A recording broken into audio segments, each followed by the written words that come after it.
call is now being recorded. Hi, ladies. Thank you for listening to Empowered Selfishness TV. I have a firearm expert on the line, and I think that the information that he has will serve us very well in the days to come. So please introduce yourself, tell us what you do, and then I have questions for you that are very pertinent. Thank you very much for having me on. My name is Mark Hassis. I'm in the Metro Detroit, Michigan area, and I'm an NRA firearms expert and range safety officer. Okay, now with all of the anarchy that's going on and the defunding of the police departments, they're talking about do you think that black women, especially because they live in urban areas, don't you think that we're in imminent danger? Absolutely. I would like to stress that crime does not follow zip codes. You can be a victim anywhere. Yeah, potentially, you're going to have a higher probability in a more dangerous neighborhood, but, I have yet to see a mugger call you up and make an appointment and say, can you meet me at 12 in Woodward? You've got to protect yourself no matter where you are, no matter what time, day or night. And the way things are going with the police, especially if they defund it, the police department, you're more on your own than ever. There's an old saying that's terribly cliche, but it's also very, very true. When seconds count, the police are minutes away. Wow. Okay, that's very interesting. So do you recommend that black women purchase firearms, and if so, why? Why is it very important to learn how to operate a firearm? Well, first, I recommend before anybody's even thinking about buying a firearm is go and get a little bit of training. Get some familiarization, some basic firearms training. Virtually every shooting range, every gun shop out there has lists of instructors. They generally have their own instructors also, and they're more than happy, especially dealing with safety information, they're more than happy to give you the safety information. And usually that's free.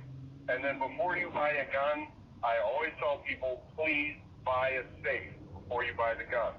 Because I don't want you to take that gun home and then, I don't have anywhere to put it. I know, I'll put it in the nightstand drawer. Nobody will ever think to look for it there.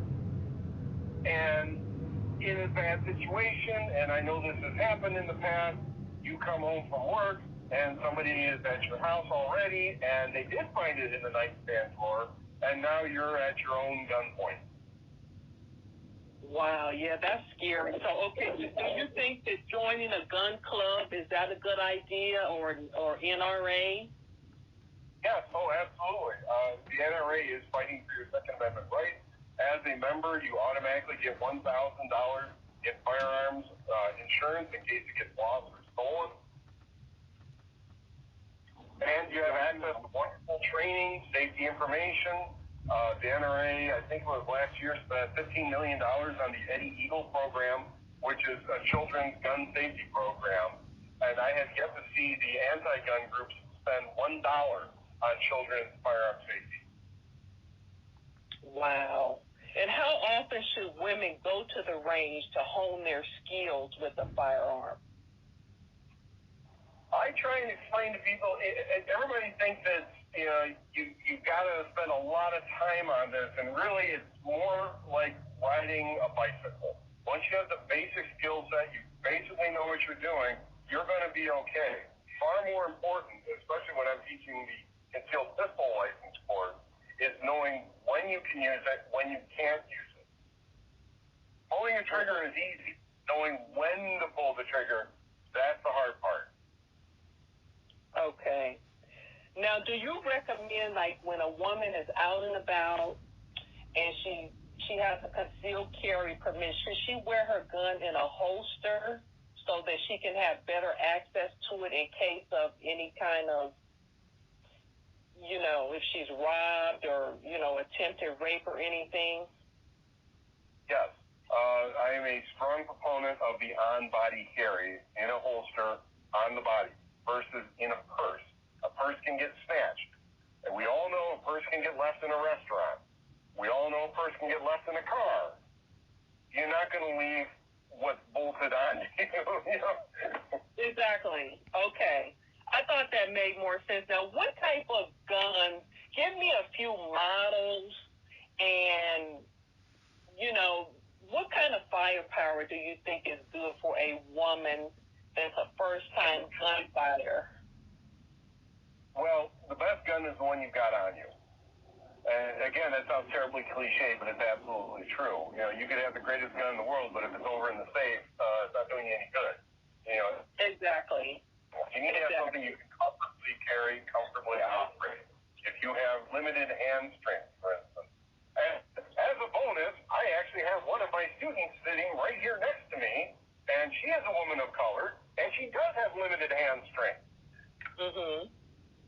And she decided to go, her name is Tess, and she decided to go with a revolver because she has difficulty manipulating the slide on the firearm.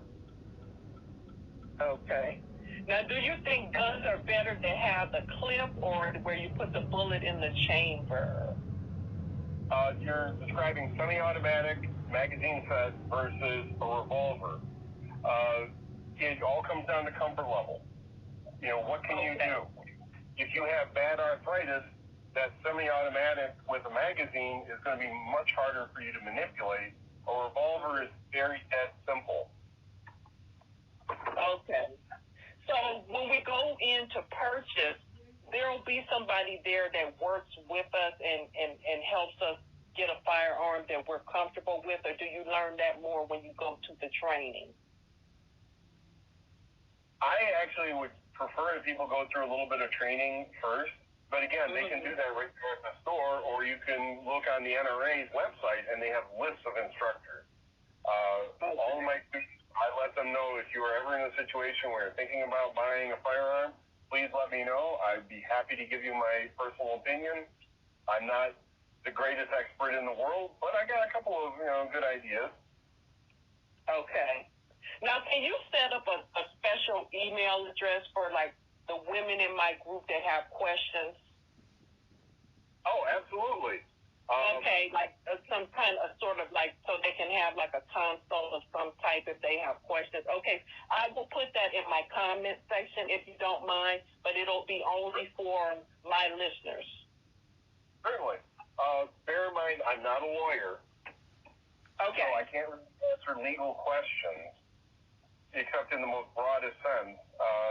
Anything involving fatal force law, I really would recommend going to a lawyer because the laws change all the time. No, we're not talking about law. We're just only talking about what type of maybe gun to purchase and, how much you should train and that kind of thing. Just advice strictly on the gun, not the law, because we know that varies from state to state. Because I'm in California where you can't even carry at all here. It's hard to get a concealed carry and everything. Oh, yeah, it's horrible. I mean, all they're doing is disarming women. It's making women helpless, hoping that criminals will become harmless. I don't know where that has ever worked within the history of mankind. Exactly. And how can you obtain a concealed carry permit? What are some of the circumstances where you would be given one in states that make it difficult? It's ridiculous. Here in Michigan, we are a shall issue state, which means as long as you don't have a reason for them to take it away, like, you have a domestic violence conviction, drunk driving conviction, et cetera, felony, then you pretty much are going to get it if you go through your training. Versus other states like California, Illinois, Massachusetts, New York, it's almost an act of God to get one. But somehow the criminals don't seem to have this trouble. They seem to be able to pick up a gun off the street, pretty much at will. Yes, funny. it's crazy. A law-abiding citizen has less ability to protect themselves than a 3-time felon with, a rap sheet of violent crime or sexual assault. It's crazy. It's really crazy. If you know any examples of women whose lives were spared because they were armed, please give me a few now for my listeners.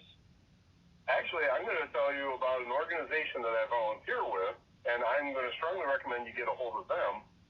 It's run by Rick Ector. He's the owner of it. It's called Legally Armed in Detroit. And every year we host a free women's shooting event here in Metro Detroit. Last year we trained over 800 women. I'd say probably 60% were women of color in basic firearm safety and operation. And out of the women that I particularly worked with and had conversations with, I was horrified at how many of them had been victims of violent crime. And that's why they were there to gain these skills. Originally, Rick Ector began this free women's shooting event. Again, no cost to the women. Ammunition, firearms, training, our instructors. Everybody is volunteering. Everything is given for free.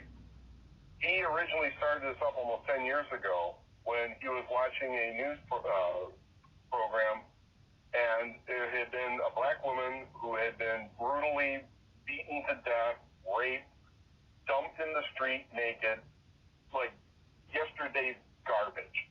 And he said, this is horrifying. Somebody needs to do something. And then the light bulb went off in his head and he goes, wait a minute, I am somebody. I am going to do something.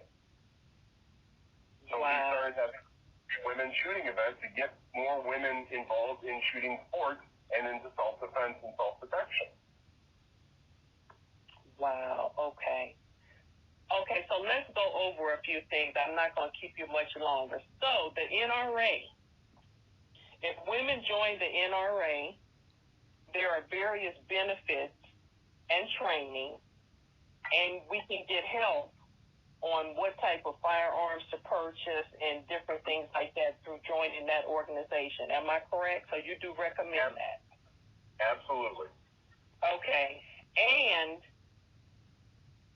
because of all the craziness that's going on now, I want you to impress upon my listeners how it is important to arm themselves and take self-defense. Please impress upon them, maybe hearing it from a man will carry more weight.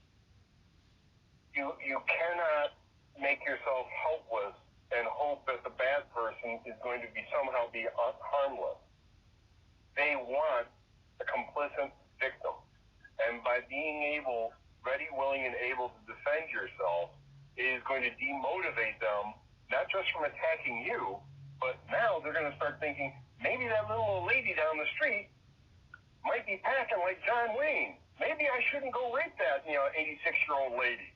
Maybe I shouldn't break into, this young lady's apartment to steal her stuff and do horrible things to her because, wow, the police are only going to arrest me. She can stop me permanently. These are people, we are always playing catch-up. Everybody out there, and I'm going to assume all your listeners are law-abiding, wonderful people because I'm sure they are. We are always playing catch-up. The criminal already knows what they're going to do, how they're going to do it, when they're going to do it to you. It's going to usually be at night. There's going to be more than one of them. Usually the number is 3. They've got all planned out. They've got all set. They've got whatever weapons they're going to do. They know where they're going to take you, what they're going to do with you, how to dispose of the body, and you're standing there going, I've got to catch up. Oh, I can just call the police. I can just call 911. Really? How are you going to call somebody on the cell phone when they're beating your brains out with a baseball bat? Or they're stuffing you in the trunk of a car? We have to be able to defend ourselves immediately. Wow. Okay, you said it all, and you know what? I want to thank you for your time. And when you have a moment, give me an email address, where the ladies, my channel is ladies only, divested, swirling ladies. So those are the only people that should be contacting you via my channel. So give me your email address, where if the ladies have questions, they can contact you. And then I'll put also in the comment section Legally Armed, NRA, and various organizations where we can catch up. And I thank you so much for your time. And, oh, my gosh, this is amazing. So thank you. I'm going to stop recording now, but hold on.